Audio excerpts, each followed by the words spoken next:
সুকান্ত মজুমদার, তিনি গতকাল সারা রাত কিন্তু লালবাজারে ছিলেন এবং সেখান থেকে কিন্তু তিনি বেরিয়ে আসছেন। গ্রেপ্তার করা হচ্ছে, কি বলবেন? গোটা রাত আমরা বসেছিলাম, আমাদের পুলিশের ছুঁচো গেলার মতো অবস্থা। প্রথমে আমাদেরকে বলা হয় যে সই করে জামিন নিন, আমরা প্রত্যাখ্যান করি। পুলিশ তারপরে বলে যে আপনারা সই না করতে হবে না, আপনারা চলে যান। অর্থাৎ আমাদেরকে কেন নিয়ে আসা হয়েছে কোনো তথ্য পুলিশ আমাদেরকে জানায়নি, তাদের কাছে নেও। অর্থাৎ তাদের কাছে তাদের আইনি কোনো জায়গাই ঠিকমতো ছিল না।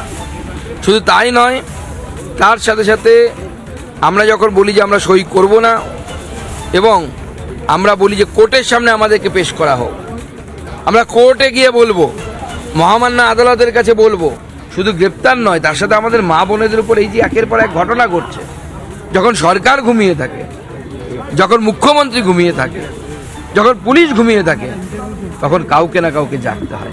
সেই জাগার কাজটা আমরা শুরু করেছি।